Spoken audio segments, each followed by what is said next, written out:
बहुत जबरदस्त ऊर्जा है, इसे अंदर रखें, खुद को पकाएं।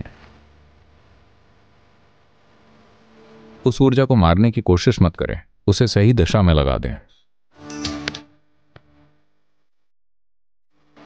आपको अगले आयाम में फट पड़ना होगा।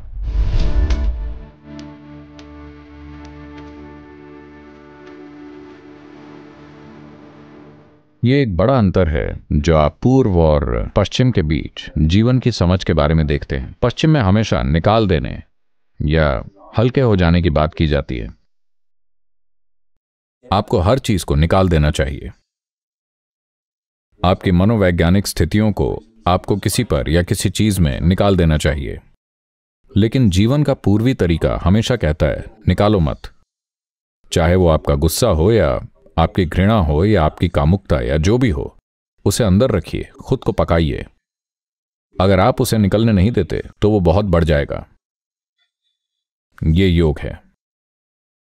उसे कहीं भी निकलने मत दीजिए। सारे छेद बंद कर दीजिए। अगर आप सारे छेद बंद कर देते हैं तो वो सिर्फ बढ़ेगा। तो ये तंत्र का तरीका है। यहीं पर ये विचारधाराएं दूसरे तरीकों से बिल्कुल विपरीत हैं। वो ये कह रहे हैं कि आप चाहे जो कर रहे हों, चाहे आप में गुस्सा या कामुकता या घृणा आती है, वो जबरदस्त ऊर्जाएं हैं, है ना? गुस्सा जबरदस्त ऊर्जा है ना? घृणा जबरदस्त ऊर्जा है, कामुकता जबरदस्त ऊर्जा है। आपको बस इतना सीखना है कि ऊर्जा को मारना नहीं है, ऊर्जा को निकालना नहीं है, ऊर्जा को बस थोड़ा सा रूपांतरित करना है।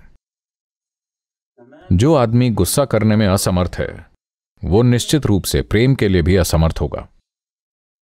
वो निश्चित रूप से कोई विशाल करुणा रखने में असमर्थ होगा। अगर गुस्से, कामुकता या घृणा के रूप में ऊर्जा फट रही है तो उस ऊर्जा को मारने की कोशिश मत कीजिए। आपको बस इतना करना है कि उसे रूपांतरित कर दें, उसे सही दिशा में भेज दें। क्योंकि आप जो हैं वो ऊर्जा है ना? जिसे आप जीवन ऊर्जा कहते हैं वो ऊर्जा ही है। जिसे आप ईश्वर कह रहे हैं वो भी ऊर्जा ही है। आपको इतना ही करना है कि बस उसके लिए सही किस्म का रास्ता ढूंढना है। आप पर्याप्त ऊर्जा जमा कर लेते हैं जहां वो इतनी खतरनाक हो सकती है कि वो आपके जीवन के लिए खतरा पैदा कर देती है।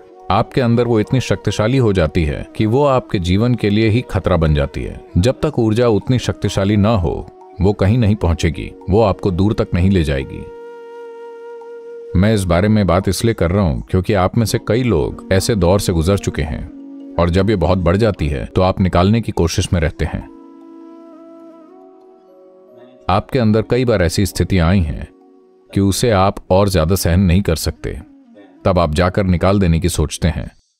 आप कोई किताब पढ़ना चाहते हैं, आप टेलीविजन चलाना चाहते हैं या आप खुद का ध्यान बटाना चाहते हैं। आप उसे किसी कारण से कुछ दिन के लिए अभ्यास को रोक देना चाहते हैं। आप ये चीजें इसलिए करते हैं क्योंकि यह हल्का होना है। आपको खुद के लिए एक रिलीज मिल जाता है, इससे अच्छा लगता है। लेकिन अगर आप इस तरह से हल्के होते रहते हैं तो आपके पास अगले आयाम में फट पड़ने की जरूरी ऊर्जा कभी भी नहीं होगी। आप अगले आयाम में नहीं जाने वाले हैं, आपको अगले आयाम में फट पड़ना होगा। तो अगर आप फटना चाहते हैं तो पहली चीज है कि आपको फटने की सीमा तक फूलते जाना है। जब आप पर्याप्त फूल जाते हैं तो आपको चुभोकर फोड़ देंगे।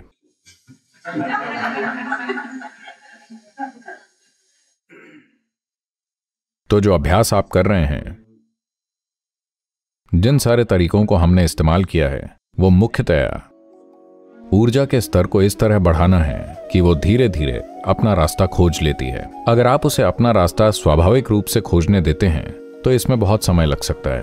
और चूंकि आपको पता नहीं होगा कि उसका रिसाव कहां से हो रहा है, आपको कभी मालूम नहीं होगा कि वो कहीं जा रही है या कहीं नहीं जा रही है, तो उसे दिशा दिखाने के लिए हमेशा मार्गदर्शन मौजूद रहता है।